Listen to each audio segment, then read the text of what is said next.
Bonjour à tous, bonjour à toutes. Je peux juste enlever le micro, s'il te plaît. Merci. J'espère que vous allez bien. Tout va bien, Laetitia. Voilà, que Dieu vous bénisse. Euh, je ne sais pas ce qu'ils ont fait à Clotilde pour qu'elle soit déjà en train de chanter des chants africains, quoi. Elle voulait plus s'arrêter, la petite. Après avoir déjà fait manger à Guillaume à Tchéké, ah là là là là là. Qu'est-ce qui se passe dans cette église? Voilà, on bénit Dieu. Vous m'excuserez pour le terme de ma voix, je suis un peu souffrant. Mais tout va bien par la grâce de Dieu. Seigneur, nous te rendons grâce, nous te bénissons pour ce temps que tu nous donnes d'écouter ta parole. Merci pour ce temps de louange.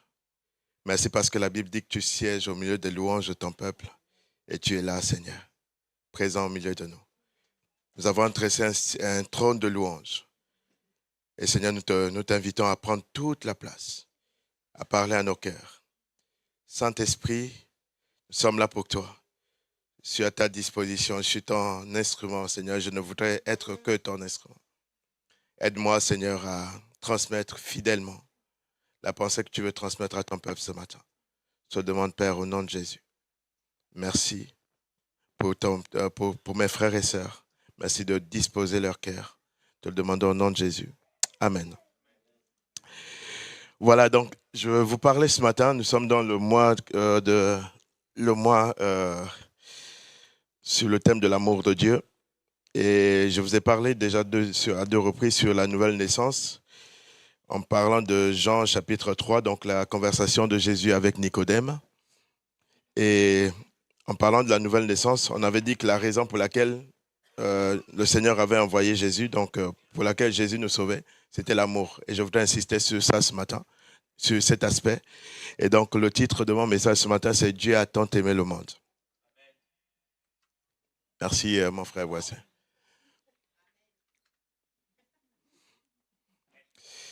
Dieu a tant aimé le monde. Je pense que pour moi, je pense que c'est le verset le plus important de toute la Bible. Ce verset doit être central. Et il y a une sœur ici au milieu de nous qui a reçu ça dans une vision. Je crois qu'elle avait vu Jésus et le Seigneur lui a expliqué ce passage. Ce passage est important parce que notre salut passe par ça, en fait. L'amour, c'est le premier besoin de tous les êtres humains. C'est le premier besoin. Chacun a besoin d'être aimé, de se sentir aimé. Et une sacrée coïncidence, le premier et le plus grand commandement, c'est l'amour aussi. C'est fou, hein? Soit Dieu fait souvent des choses par coïncidence, soit ça nous montre qu'il y a, il y a une sagesse qui nous dépasse, en fait. L'amour, c'est le premier commandement. Voilà ce que Jésus dit dans Matthieu chapitre 22, versets 37 à 40.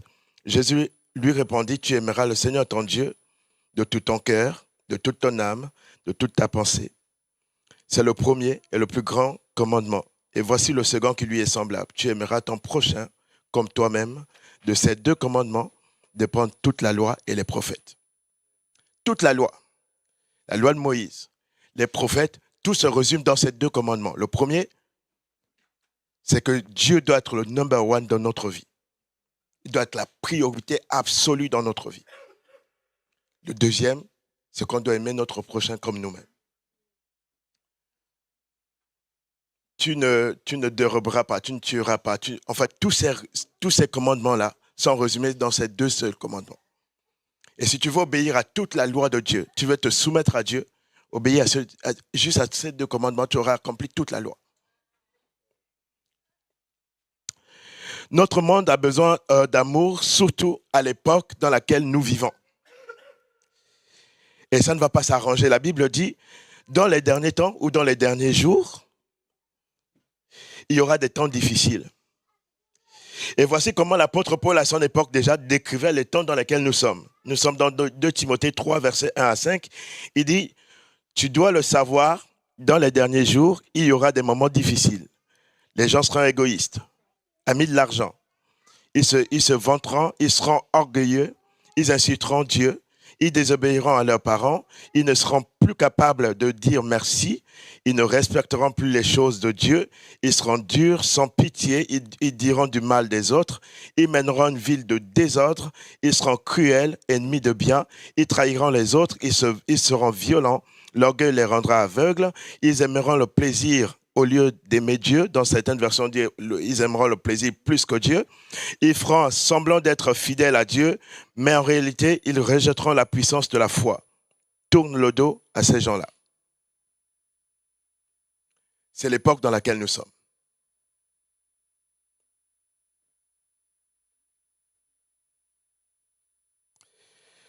Jésus le dit, Jésus l'avait prophétisé quelques années avant que Paul n'écrive ces passages. Jésus le dit dans Matthieu 24, chapitre 24, versets 10 à 14, que, en fait, le manque d'amour, la haine, seront les signes qui vont précéder son retour, qui vont annoncer son retour. Et il le dit comme ça.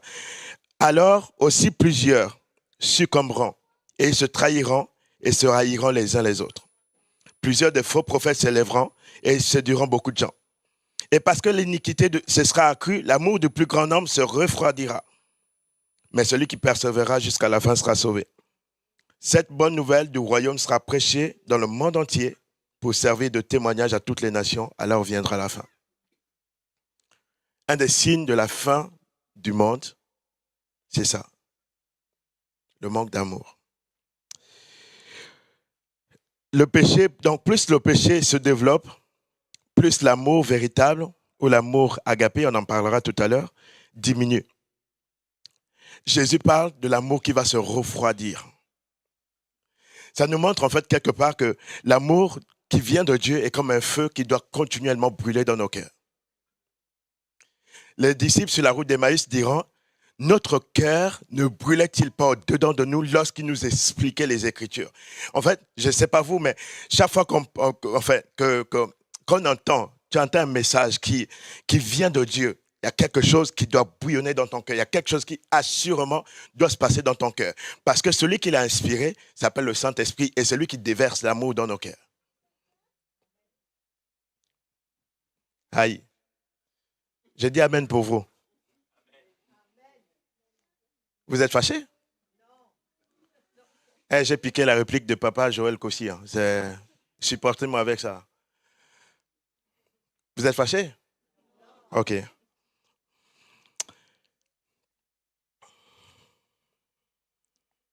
Et donc, plus que nous voyons ces signes-là, maintenant, s'accomplit dans notre génération, ça veut dire que Jésus est à la porte. Et il faut se préparer pour ça. J'ai l'impression souvent, en fait, les gens pensent que c'est quelque chose qui est encore lointain. Pierre dit que Dieu ne tarde pas dans l'accomplissement de ses promesses, mais il patiente. Il use de patience, ne voulant pas qu'aucun périsse.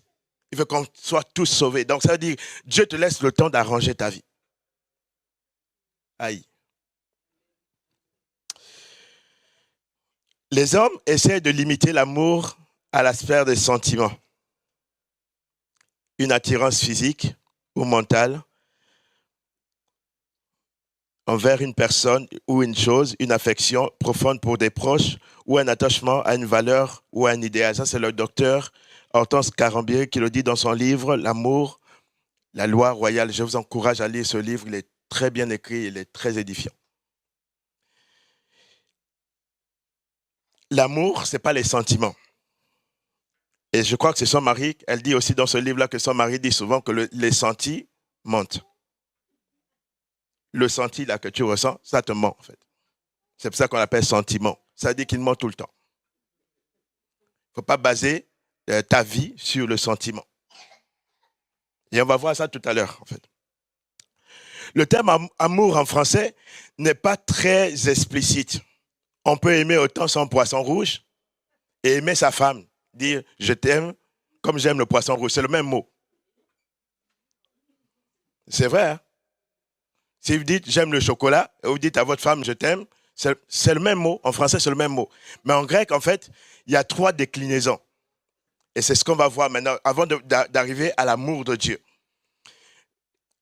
Vraiment, ce matin, suivez-moi parce que c'est hyper important. Vous allez comprendre pourquoi, en fait, c'est important de naître de nouveau. Quand on a parlé la dernière fois, pourquoi c'est la raison pour laquelle Jésus est venu, en fait. Donc, en grec, il y a 3 mots distincts pour parler de l'amour. Le premier, c'est l'amour éros.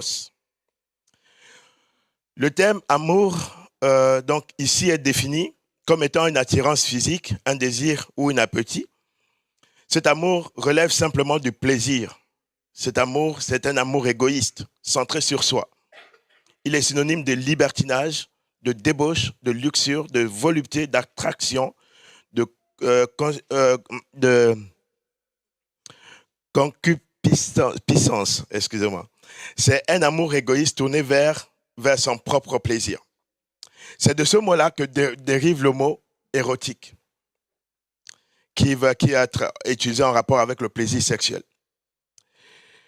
Le degré de passion éros, ça veut dire qu'autant vous allez être dans éros pour avoir quelque chose, autant lorsque vous aurez satisfait ce besoin-là, en fait, vous allez détester autant la chose que vous l'avez aimée. La Bible nous donne un exemple dans le livre de 2 Samuel, chapitre 13, versets 1 à 15. C'est un des fils de David qui va être épris de sa demi-sœur, au point de s'en rendre malade. Et puis un jour, par superstice, il va réussir à coucher avec elle, en fait. Et dès l'instant où il va coucher avec elle, il va la détester autant qu'il avait aimé. C'est ça, Eros. C'est l'amour égoïste, c'est centré sur soi. Vous aimez quelqu'un pour son physique. Le jour où la personne, par inadvertance ou par accident, n'a plus ce qui vous attirait chez elle, vous allez la détester.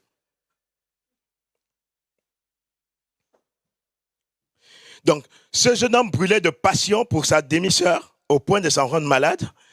Et dès qu'il a couché avec elle, il l'a détestée au plus haut point. L'amour éros est égoïste, charnel et éphémère. Le deuxième mot amour en grec, c'est philéo ou philia. C'est un sentiment d'attachement, d'affection mutuelle entre amis ou membres d'une même famille. Cet amour est ce qui resserre et entretient les liens entre les parents et les enfants, les membres d'un groupe qui partagent un intérêt commun, comme la famille, l'église, le travail, l'association. Le thème philéo a donné naissance au mot Philadelphia ou Philadelphie. Ça veut dire amour fraternel. C'est cet amour-là qui nous pousse à la solidarité, au partage avec les autres. C'est cet amour-là qui amène certains même à faire des actions dans des associations humanitaires. Donc, il est déjà beaucoup plus noble que l'amour éros, mais il est insuffisant. L'amour philia est un amour fraternel. Il est encouragé dans la parole, en fait. Dans la parole de Dieu, nous encourage plusieurs fois à nous aimer, en fait. À nous aimer d'un amour fraternel. Voilà, par exemple, 1 Pierre 3,8 dit « Enfin, soyez tous animés des mêmes pensées et des mêmes sentiments, pleins d'amour fraternel, de compassion, d'humilité. » Hébreux 13, verset 1 dit « Persévérez dans l'amour fraternel. » Donc, la Bible nous encourage à vivre cet amour-là. Cet amour, donc, est beaucoup plus noble, comme je disais, que l'amour éros. Néanmoins, il est limité aussi. Il est égoïste, aussi égoïste qu'éros, car il est fondé sur les sentiments et les intérêts. Dans le livre des Actes, chapitre 15, verset 39, on a l'histoire de Paul et de Silas, je crois, qui vont se disputer à propos d'un certain Jean-Marc. Jean-Marc, pour ceux qui ne connaissent pas, c'est qui celui-là? C'est celui qui a écrit l'évangile de Marc. Donc, il y a 2 personnes qui sont appelées par le Saint-Esprit. Donc, Paul et Silas sont appelés tous les 2 par le Saint-Esprit. Alors qu'ils jeûnent et prient, le Saint-Esprit dit « Mettez-moi à part, Paul et Silas, pour l'œuvre à laquelle je les ai appelés. » Ils sont appelés le même jour. on leur impose les mains le même jour, ils vont dans la même mission, ils sont tous les deux envoyés par le Saint-Esprit. Et pourtant, il y a un incident qui arrive, ils se disputent. C'est-à-dire que l'amour filial est limité. Il n'est pas exemple de conflit. Seulement, là où ça arrange les choses, et je bénis Dieu parce que les choses sont souvent ainsi pour les gens qui ont connu Dieu. Paul et Silas vont se réconcilier. Oui, c'est Barnabas, autant pour moi, oui. C'est Barnabas, c'est pas Silas. Silas, c'est son deuxième compagnon de service. L'histoire est dans Actes chapitre 15, si vous voulez savoir. Et donc, en fait, Paul va se réconcilier avec Jean-Marc, puisqu'il est dit dans 2 Timothée,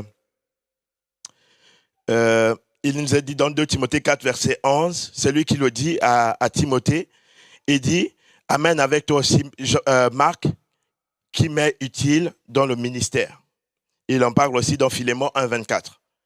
C'est ce qui est bien avec les hommes et les femmes spirituelles, c'est que malgré tout, on finit toujours par se réconcilier. Donc, cet amour-là ne nous exempte pas de problèmes ou de conflits. Donc, il est limité aussi, en fait. Vous avez l'histoire de Pierre et de Paul, encore Paul. Hein. On aime bien les écrits de Paul, mais il va reprendre quand même Pierre, quoi. C'est dans Galates, dans le livre de Galates. Il va le reprendre parce que Paul avait un comportement qui n'était pas... Pierre avait un comportement qui n'était pas juste devant les païens. Si on fonde nos relations dans le couple, dans la famille, sur l'amour éros ou sur l'amour philéo, ces relations de couple ou ces relations familiales ne dureront pas dans le temps. L'amour philéo, quelle que soit son excellence, demeure limité et égoïste. Je reprends, l'amour philéo ou l'amour philia, quelle que soit son excellence, est un amour qui est limité. Le problème, c'est que beaucoup de chrétiens dans l'Église fonctionnent avec l'amour philéo. Soit éros, soit philéo, soit les deux. Et c'est là que ça fait mal, en fait. Et c'est là que ça ne marche pas. Parce qu'il y a des limites. Ça veut dire que le jour où on atteint les limites, on vient poser à Jésus la question comme Pierre a posé. Et encore Pierre, je trouve qu'il avait été gentil. Pierre dit, Seigneur, jusqu'où, jusqu'à quand ou jusqu'à quel niveau devrais-je pardonner à mon frère s'il pêche contre moi? Sera jusqu'à 7 fois. Nous, on serait capable de dire, ouh là là, ça fait la 2e fois que tu fais ça, j'en ai marre. Ça fait la 3e fois que tu as atteint mes limites. Pierre, il va jusqu'à 7 fois. Et là, il se dit, là, ouais, le Seigneur va me louer, en fait. Le Seigneur dit, Pierre, je ne te dis pas jusqu'à 7 fois, en fait, mais jusqu'à 70 fois 7 fois. Mais comprenez, 70 fois 7 fois par jour. Ça veut dire la miséricorde. La miséricorde. Dieu est miséricordieux. Heureux les miséricordieux. Donc, l'amour filial s'arrête là. C'est là qu'on atteint les limites, l'amour filial. C'est que, en fait, on ne peut plus supporter, on ne peut plus aller au-delà, en fait, parce que là, maintenant, ça ne relève plus de filial, ça relève d'agapé.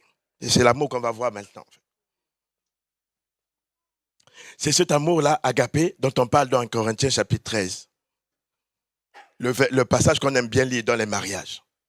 Mais c'est fort. Je ne sais pas si vous allez juste lire ce qui est dit là-dessus. Je ne sais pas s'il y a quelqu'un ici qui a déjà... Moi, chaque fois, il y a au moins une chose, je me dis, Seigneur, ça, c'est encore à travailler. Waouh! L'amour est patient. L'amour ne s'offre pas d'orgueil. L'amour ne fait rien de malhonnête. Etc., etc., les amis. Il dit, tu peux avoir les dons, tu peux avoir tous les dons que tu veux, même faire descendre le feu du ciel. Tu peux donner même tous tes biens aux pauvres. Tu peux même livrer ta vie, pour ta propre vie, pour les autres. Il dit, si ce n'est pas fait avec amour, ça ne sert à rien. Ça ne sert à rien. Ça ne sert à rien. Waouh! C'est quoi aujourd'hui qui fait qui va faire un peu la notoriété de certaines personnes? C'est quoi? C'est le fait de chasser les démons? Chasser les démons, guérir les malades. Jésus dit, enfin Paul dit que si tout ça, ce n'est pas fait, ce n'est pas motivé par l'amour, ça ne sert à rien. Au point que Jésus va dire à certains, au dernier jour, au jour du jugement, retirez-vous de moi, je ne vous ai jamais connu. Seigneur, n'avons-nous pas chassé les démons en ton nom? N'avons-nous pas guéri les malades? Retirez-vous de moi, je ne vous ai jamais connu. Comment c'est possible?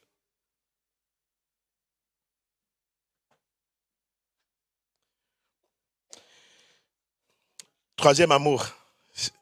Troisième mot amour en grec, c'est philéo, non, autant pour moi, c'est agapé. On va lire 1 Thessaloniciens 4, versets 9 à 10. Il est dit, l'apôtre Paul dit, pour ce qui est de l'amour fraternel, donc comprenez Philadelphia ou Philia, vous n'avez pas besoin qu'on vous écrive, car vous avez vous-même appris de Dieu à vous aimer les uns les autres, et c'est aussi ce que vous faites envers tous les frères dans la Macédoine entière. Mais nous vous exhortons, frères, à abonder toujours plus dans cet amour. Donc, il parle ici des deux. Vous voyez, c'est le même mot amour qui est utilisé, mais en grec, c'est deux mots différents. Il dit, pour ce qui est de philia, vous n'avez pas besoin qu'on vous écrive, qu'on vous enseigne. Ça, vous savez faire naturellement. Mais vous avez appris, donc vous avez appris de Dieu à vous aimer les uns les autres. Ici, c'est agapé. Donc, cet amour-là, l'amour agapé, c'est celui qui vient de Dieu. Tu ne peux l'apprendre que de Dieu. C'est un amour qui est surnaturel. C'est un amour qui n'est pas humain. Tu ne peux pas le comprendre, tu ne peux pas le recevoir en apprenant dans les livres ou en allant à l'école. Ce n'est pas possible. Ce n'est pas possible. Ça, c'est là où il dit, l'amour de Dieu est répandu dans nos cœurs par le Saint-Esprit. Et c'est à la nouvelle naissance que ça se passe. C'est déjà en toi, si tu es né de nouveau, c'est déjà en toi. Le problème, en fait, c'est pas que je n'ai pas reçu l'amour. Si tu as reçu Jésus, si tu as confessé tes péchés, tu l'as reçu comme Seigneur et Sauveur, le Saint-Esprit est en toi, l'amour agapé est en toi. Maintenant, il faut juste produire de fruits. Produisez du fruit digne de la repentance.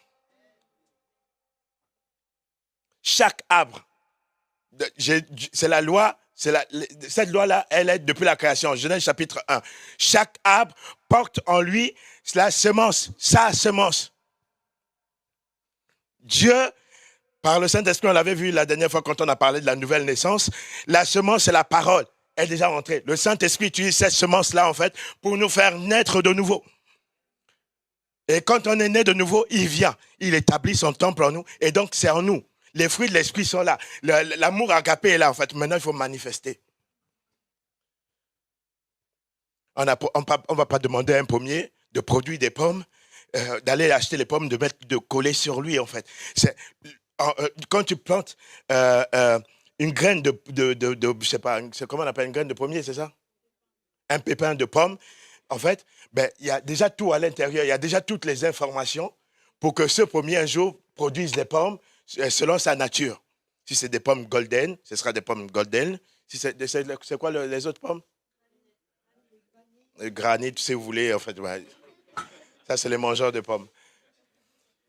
Mais, en fait, chaque graine porte en lui l'information de type de fruit qu'il doit porter. Donc, chaque chrétien né de nouveau porte déjà cette semence spirituelle, en fait.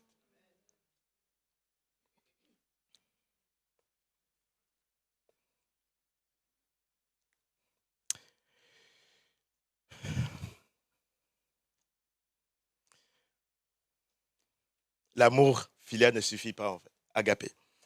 L'amour agapé, c'est l'amour par excellence.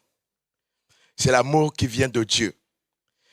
C'est un niveau d'amour, c'est le niveau de l'amour le plus élevé. Il surpasse tous les autres types d'amour. Il n'est ni égoïste, ni intéressé. Il est noble, il est pur. Cet amour-là, c'est Dieu lui-même. Ce n'est pas, donc je disais tout à l'heure, ce n'est pas un amour naturel, c'est un amour surnaturel. Tu ne peux pas l'apprendre à l'école ou dans les livres. c'est le Saint-Esprit qui peut te le donner et te le donne à la nouvelle naissance. Voilà ce qu'il est dit dans 1 Jean chapitre 4, verset 16. Il dit, et nous avons connu l'amour que Dieu a pour nous et nous y avons cru. Dieu est amour et celui qui demeure dans l'amour demeure en Dieu et Dieu demeure en lui. Cet amour-là, c'est l'amour, c'est Dieu lui-même. En fait, c'est ce que la plupart des personnes vont chercher dans les plaisirs, dans le matériel, dans toutes sortes de frénésie à la richesse et tout ça. C'est cet amour-là, c'est ça que les gens cherchent. C'est Dieu, ça se trouve en Dieu. Tu pourras faire tout ce que tu veux, en fait, avoir toutes les voitures, toutes les femmes que tu veux, aller même tous les week-ends dans les boîtes de nuit, coucher avec qui tu veux. Ça ne marchera pas, tu ne pourras jamais combler ce vide. C'est la place de Dieu dans ton cœur. Le Seigneur appelle.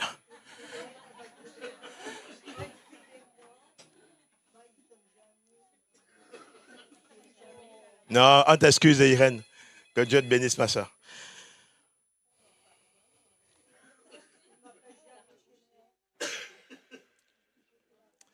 Dieu ne t'aime pas parce que tu vas faire des choses. Il y a des gens qui pensent, il faut que je fasse ci, il faut que je fasse ça. Dieu va m'aimer, il va me regarder. Je vais jeûner 80 jours à sec. Vas-y, va jeûner 80 jours à sec, on va venir à tes obsèques. On va venir volontiers à tes obsèques. Ah Seigneur, le frère là, ou la sœur là, t'es zélé. Hein? Et ensuite, on va rendre témoignage dans les prédications. Faites pas comme ça, cette sœur. Peut-être que tu seras au ciel, mais tu ne seras plus ici en fait. Non, Dieu ne nous aime pas parce qu'on fait des choses. Ce n'est pas un amour qui se mérite, ce n'est pas au mérite. Tu n'as pas besoin d'aller faire le pèlerinage ou je ne sais pas où, à Lourdes ou à Jérusalem. Tu n'as pas besoin de ça en fait. Il t'aime parce qu'il est amour. Parce qu'il t'a créé à son image. Parce que quand il te voit, il voit son image en fait. Les amis, Dieu n'a pas bougé le petit doigt pour aller rattraper Satan et ses démons lorsqu'ils se sont rebellés contre Dieu. Ils voyaient la face de Dieu vis-à-vis. Ils avaient des rôles à jouer dans le ciel. Dieu n'a pas bougé le petit doigt. Il n'a pas quitté son trône pour eux. L'enfer, petit secret, Matthieu chapitre 25. L'enfer n'a pas été créé pour les hommes. Ça a été créé pour Satan et ses anges. C'est Jésus lui-même qui le dit. Pourquoi tu veux les accompagner?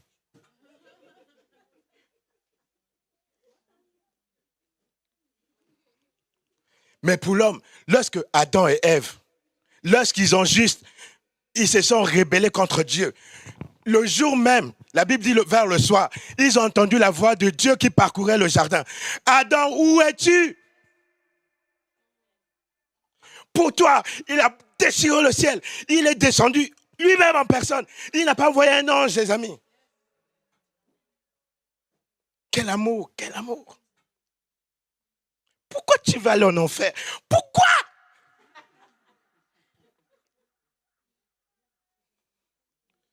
Il y a des gens, tu lui dis, l'impudicité c'est un péché, ça va t'amener en enfer. Je me plais. Les amis, la Bible dit, la vie d'un homme, d'un être humain, dure 70 ans. Pour les plus robustes, 80. C'est Dieu qui dit dans le livre des psaumes. Donc, vis ta vie, mon ami. Vis ta vie. 70, 80. Aucun de nous ici, dans 100 ans, ne sera encore sur terre. Aucun de nous. C'est quoi 100 ans devant l'éternité que Dieu t'offre? Bon, je reviens à mon sujet parce que le temps...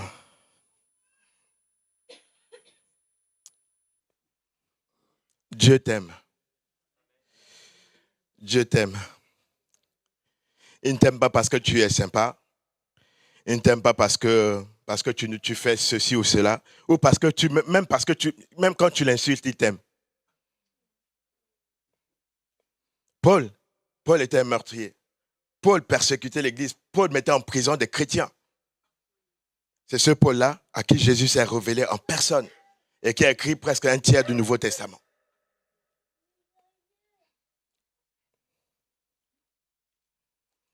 Il t'aime simplement parce que tu es son image. Il t'aime parce qu'il est l'amour. Sa nature, c'est l'amour. C'est lui. Il veut être ton père. Il veut être peut-être un frère pour toi. Il veut peut-être être un ami pour toi. Ça dépend de la situation dans laquelle tu es ce matin. Est-ce que tu vas juste entendre cette voix et oser ouvrir ton cœur?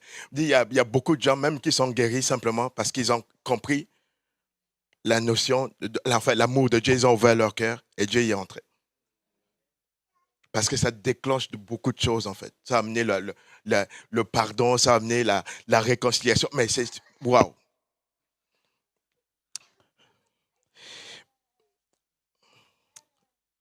Dieu nous appelle à dépasser les autres types d'amour pour vivre l'amour agapé. Voilà ce que Pierre dit dans sa deuxième lettre, 2 Pierre 1, versets 5 à 7. Écoutez bien, il dit, à cause de cela même, donc de tout ce qu'il avait dit avant, faites tous vos efforts pour joindre à votre foi la vertu, à la vertu la connaissance, à la connaissance la maîtrise de soi, à la maîtrise de soi la patience, à la patience la piété, à la piété l'amitié fraternelle, donc philia, à l'amitié fraternelle l'amour, agapé. C'est cet amour dont en fait, 1 Corinthiens chapitre 13 finit en disant l'amour ne périt pas. C'est ça. Et Pierre dit, si ces choses-là sont à vous et en vous et elles sont avec abondance, elles ne vous laisseront jamais oisifs.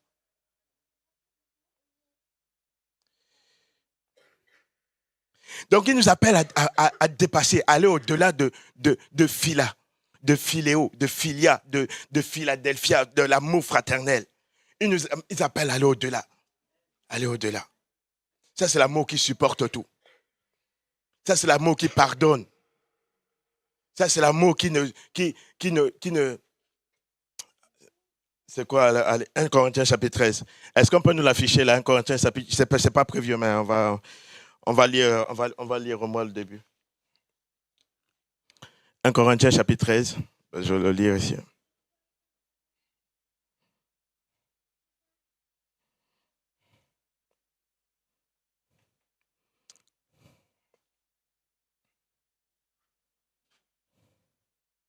Alors il dit, quand je parlerai la langue des hommes et des anges, si je n'ai pas l'amour, je suis un airain qui résonne ou une cymbale qui retentit. Et quand j'aurai le don de prophétie, la science de tous les mystères et toute la connaissance, quand j'aurai même toute la foi jusqu'à transporter les montagnes, si je n'ai pas l'amour, je ne suis rien. Et quand je distribuerai tous mes biens pour la nourriture des pauvres, quand je livrerai même mon corps pour être brûlé, si je n'ai pas l'amour, cela ne me sert à rien. L'amour est passion, il est plein de bonté, l'amour n'est point envieux. L'amour ne se vante point, il ne s'enfle point d'orgueil, il ne fait rien de malhonnête, il ne cherche pas son intérêt. Il ne s'irrite point, il ne soupçonne point le mal, il ne se réjouit point de l'injustice, mais il se réjouit de la vérité, il excuse tout, il croit tout, il espère tout, il supporte tout. L'amour ne périt jamais.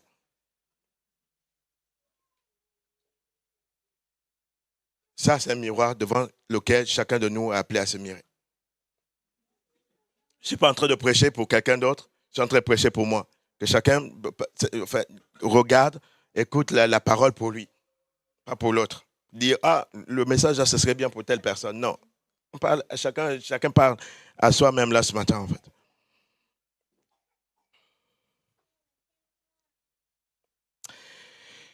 Maintenant, essayons de voir ce que, en fait, Jean 3,16. Je vais finir sur ça, en fait. Jean 3,16. Voyons ce que nous dit Jean 3,16 au sujet de cet amour. Donc, je rappelle, pour ceux qui n'ont pas fait attention, peut-être, dans Jean 3,16, quand il dit « Car Dieu a tant aimé le monde », le verbe « aimer » ici, en fait, c'est c'est agapé. Agapéo, en fait. Agapéo, c'est le verbe. Agapé, c'est le substantif, en fait. Donc, quand il dit Dieu a tellement aimé le monde, le mot qu'il utilise ici pour amour, c'est agapé. C'est cet amour-là qui surpasse tout autre amour que Jésus a manifesté pour venir sauver l'humanité. Donc, Dieu a tant aimé le monde qu'il a donné son Fils unique. Ça nous parle de quoi? Ça nous dit que l'amour de Dieu pour les êtres humains est intense et il est universel. Dieu a tellement aimé le monde. Dans le monde, en fait, ici, c'est chacun d'entre nous, c'est les nations, c'est le cosmos, l'ensemble des êtres humains. Que tu sois, que tu aies été prostitué, que tu sois je sais pas, un menteur, un tueur, un meurtrier, tout ça, l'amour de Dieu te concerne aussi. Que tu sois même de bonne moralité. La bonne moralité ne va pas t'amener au ciel. Je n'ai jamais fait du mal à une mouche. Ben, comment ça fait peut-être du mal à une mouche? Parce que ça ne va pas t'amener au ciel.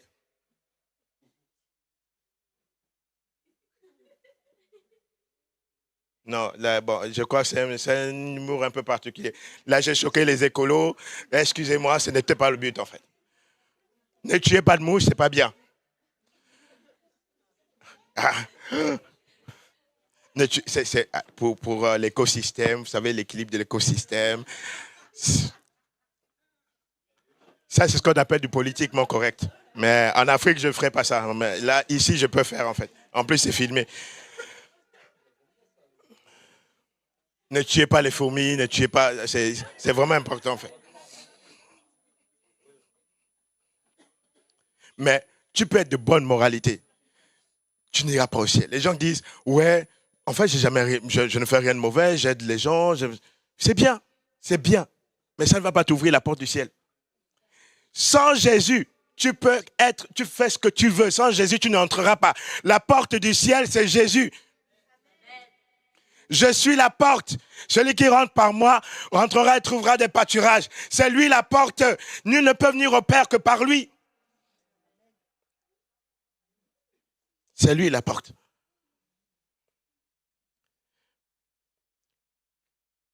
Donc, l'amour de Dieu est intense et universel. Il a tellement aimé le monde. Tellement. Non, ça ne vous parle pas en fait. Imaginez une mère ou un père qui a enfin, je souhaite à personne, mais qui a un enfant qui est à l'article de la mort et qui souffre beaucoup. Souvent, j'ai entendu des parents dire, j'aimerais prendre sa place pour ne plus voir cet enfant souffrir. Eh bien, multiplier ça à l'échelle, je ne sais pas combien, c'est ce que Jésus a ressenti pour chacun d'entre nous. Il a dit, je vais partir et je vais prendre leur place. Je ne veux pas qu'ils meurent. Je ne veux pas qu'ils aillent en enfer avec Satan. Non, Père, je vais y aller. Tu m'as formé un corps. Waouh.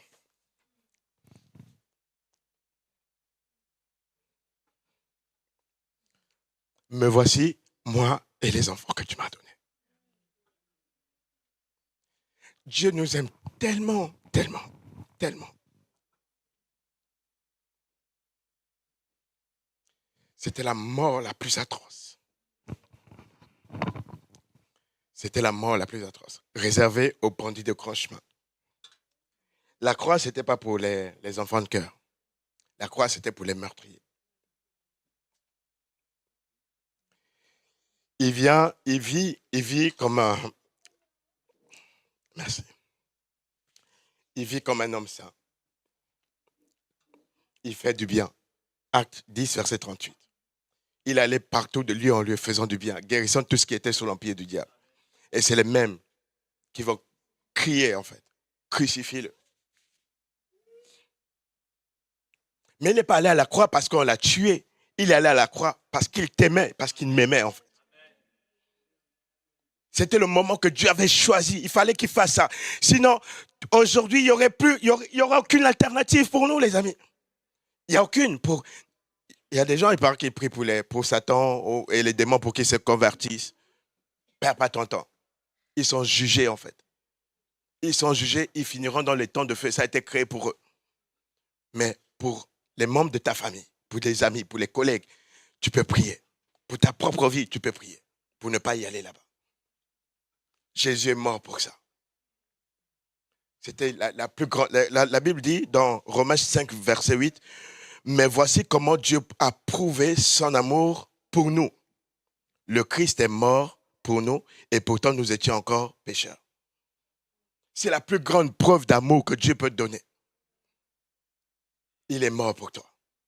Imagine, tu vas en justice et tu es condamné. Allez, Phoebe, il arrive, venez, s'il vous plaît. Il y a une qui sera condamnée et une qui sera acquittée.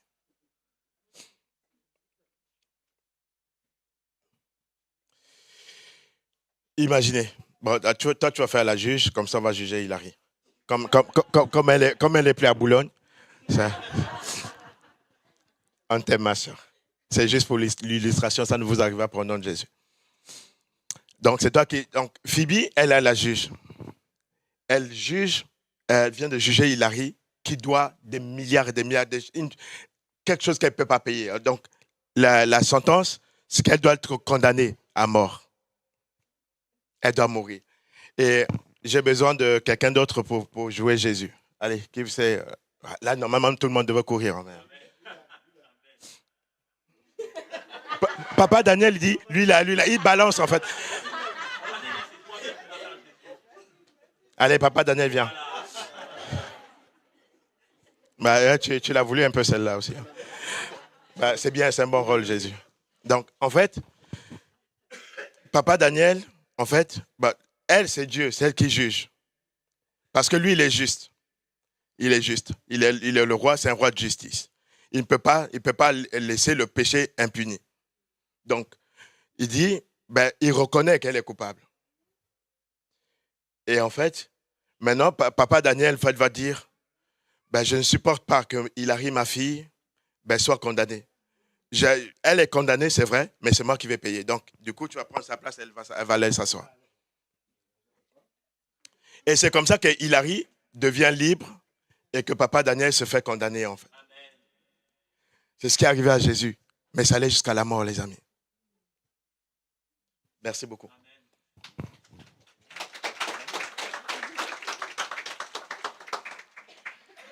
Hilary, à la place d'Hilary, c'était nous tous. Et si vous voulez savoir une illustration qui peut parler encore, c'est Barabbas à la croix. Pourquoi les gens disent « libère Barabbas », crucifie Jésus. Les amis, c'est prophétique. Barabbas représentait chacun d'entre nous ici. Un meurtrier. Vous savez ce que ça veut dire, Barabbas? Ça veut dire fils du père. On ne sait pas qui est son père. Il s'appelle Bar-Abbas. Fils, donc le Bar, c'est fils. Abbas, c'est le nom de père. Abba, en fait, en hébreu. Fils du père. Jésus a pris la place d'un meurtrier, la place centrale. Donc lui, il était en prison pour sédition et pour meurtre. Lequel des deux voulez-vous que je vous libère? Libère Barabbas. Et là, si on était là, on aurait dit Amen, si on avait compris en fait spirituellement ce que ça signifiait. Parce que s'il n'avait pas pris la place de Barabbas, nous tous là, on serait condamnés. Ça ne servirait à rien d'être ici ce matin. Nous sommes libres. Parce qu'il nous a aimés en fait. Lui a payé. Vous voyez, les marques, si Jésus vous fait la grâce de le voir, les marques dans les mains, les marques dans les pieds, les marques dans le côté en fait. Et les stigmates, certainement de la couronne d'épines sur le visage. Parce que les épines, ça traverse le cuir chevelu. Vous voulez que je vous décrive les souffrances? Comme le montre Matthieu, on a mis une couronne d'épines avec des ronces et on a frappé dessus avec des bâtons. Donc imaginez la souffrance, la douleur. Le dos déchiré en fait. Déchiré. Il y a des gens, il y a des médecins qui disent on ne sait même pas comment elle a fait pour survivre à ça. En fait, rien que ces coups-là, ça aurait dû le tuer. L'amour. C'était dit qu'il devait mourir à la croix. Il fallait qu'il aille jusqu'à la croix. Vous savez à quelle heure il est mort? À 3 heures. C'était l'heure de l'offrande du soir. Tout dans la parole montre que c'est lui, le Messie. Tout montre, tout prouve que c'est lui le Messie. Fils unique de Dieu, pour ceux qui se posent la question, ça ne veut pas dire qu'il a été un être créé comme nous en fait. Fils unique, c'est une expression, au fils de Dieu, c'est une expression du 1er siècle. Ça veut dire simplement qu'il a la même nature que Dieu et qu'il est le seul représentant de Dieu sur terre. Il n'y en a pas d'autre. C'est le seul chemin. Fils unique, ça veut dire ça. Les gens sont fils de Dieu. Nous sommes fils de Dieu, mais nous ne sommes pas fils uniques de Dieu. Non, là, je n'ai pas entendu d'amen. En fait, tu es fils de Dieu, fille de Dieu. Ça veut dire quoi? Que la nature de Dieu en toi, le Saint-Esprit en toi. Je ne suis pas en train de dire quelque chose qui n'est pas... C'est biblique. Celui qui est avec le Seigneur, on dit, celui qui est un avec le Seigneur est quoi? Un seul esprit. Celui qui s'attache au Seigneur, il est quoi avec le Seigneur? Un seul esprit. Tel il est, tel nous sommes dans le monde. Bon, ok. Si tu savais seulement à quel point Dieu t'aime. Voilà ce qu'il dit dans Jérémie 31, verset 3. De loin, l'Éternel se montre à moi. Je t'aime d'un amour éternel. C'est pourquoi je te conserverai ma bonté. C'est Dieu qui parle. Cet amour concerne donc tout le monde, quelle que soit son origine, sa condition sociale, son état actuel. Dieu t'aime. Tu as l'impression que tu ne mérites pas parce que tu as fait de mauvaises choses aux gens. Tu as peut-être avorté, tu as peut-être tué, volé. Ou même tu penses avoir, comme disait, une bonne moralité. Dieu t'aime. Son amour est inclusif et sans discrimination. En disant Dieu a tant aimé le monde, ça c'est maman Hortense qui le dit aussi dans le même livre. Elle dit, en disant Dieu a tant aimé le monde, la Bible se réfère à chaque individu. Ainsi, l'amour de Dieu pour vous est tel que Jésus serait toujours venu mourir sur la croix, même si vous étiez la seule personne sur la terre. Quel amour! Jésus serait quand même venu, même si tu étais le seul sur la terre. Et je finis avec ça. L'amour de Dieu pour les êtres humains est intense. Je vous l'ai déjà dit. Donc, afin que quiconque croit en lui ne périsse point, mais qu'il ait la vie éternelle. L'amour de Dieu se reçoit par la foi. L'amour de Dieu se reçoit par la foi. C'est pour ça, la dernière fois, quand on parlait de nouvelle naissance, on parlait de la parole qui va faire naître la foi. Voilà ce que Éphésiens dit, Paul dit aux Éphésiens, chapitre 2, versets 4 à 9. Mais Dieu qui est riche en miséricorde, à cause du grand amour dont il nous a aimés, nous qui étions morts par nos offenses, nous a rendu la vie avec Christ. C'est par grâce que vous êtes sauvés. Il nous a ressuscités ensemble et nous a fait asseoir ensemble dans les lieux célestes en Jésus-Christ, afin de montrer dans les siècles à venir l'infinie richesse de sa grâce, par sa bonté envers nous, en Jésus-Christ. Car c'est par la grâce que vous êtes sauvés, par le moyen de la foi, et cela ne vient pas de vous, c'est le don de Dieu. Ce n'est point par les œuvres, afin que personne ne se glorifie. C'est par la grâce. La grâce, c'est la faveur imméritée de Dieu. La grâce, c'est aussi la force que Dieu donne ou la capacité que Dieu peut te donner pour faire des choses que naturellement tu ne pourrais pas faire. Il dit que c'est par la grâce. C'est parce que Dieu l'a voulu en fait, que nous sommes sauvés. Mais cette grâce-là est passée par le moyen de la foi. Tu la reçois par la foi. Donc, je vais te poser la question. Est-ce que tu veux ouvrir ton cœur maintenant au Seigneur? Est-ce que tu veux ouvrir ton cœur à cet amour? Je ne sais pas si quelle a été ton enfance, quelle a été ta vie. Mais est-ce que, voilà, c'est un appel du Saint-Esprit en fait, sur l'amour de Dieu. Peut-être que tu es sur Eros, peut-être que tu es resté sur Philia. Mais là, Dieu te propose d'aller au-delà, en fait. Au-delà de cette notion d'amour. Et quand on est face à de tels messages, il faut une réaction. Il faut une réaction. Si tu es déjà chrétien, renouvelle tes vœux, en fait, envers Dieu. Réalise, remercie Jésus. Tu ne peux pas comprendre ça et ne pas demeurer dans l'adoration, dans l'admiration, dans la contemplation. Ne pas aimer ce Dieu-là, c'est impossible. Et ne pas lui obéir. Parce qu'il ne faut pas qu'il soit seulement sauveur, il faut qu'il devienne Seigneur. Seigneur, ça veut dire Dieu. C'est le mot kurios en grec et c'est le même mot qu'on utilisait pour Dieu en fait.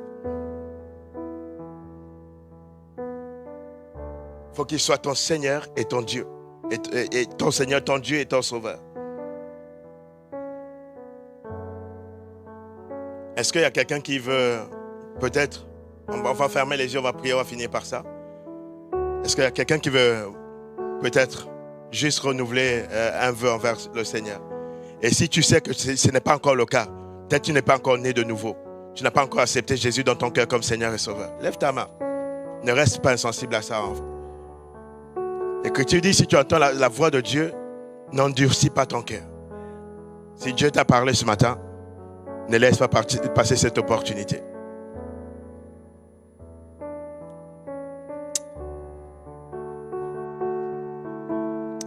Merci Seigneur. Merci Seigneur pour ton grand amour. Merci pour l'amour agapé que tu as déversé dans nos cœurs par le Saint-Esprit. Merci de le déverser encore dans les cœurs ce matin. Au nom de Jésus. Oh Seigneur, nous voulons être des réceptacles de cet amour. Nous voulons être ces vases que tu vas remplir à nouveau, Seigneur. Que le feu de ton amour brûle encore en nous, oh Dieu. Que le zèle de ta maison nous dévore. Comme il est écrit à ton sujet, Seigneur. Permets à ton Église de ne pas être, Seigneur, une Église froide dans l'amour. Tu dis, trouverai-je la foi quand je reviendrai sur terre? Seigneur, que tu nous trouves, oh Dieu, avec la foi et l'amour, que notre amour ne refroidisse pas, mais qu'il soit plus ardent encore, de jour en jour. Merci Seigneur. Merci Seigneur. Merci Seigneur. Merci Seigneur.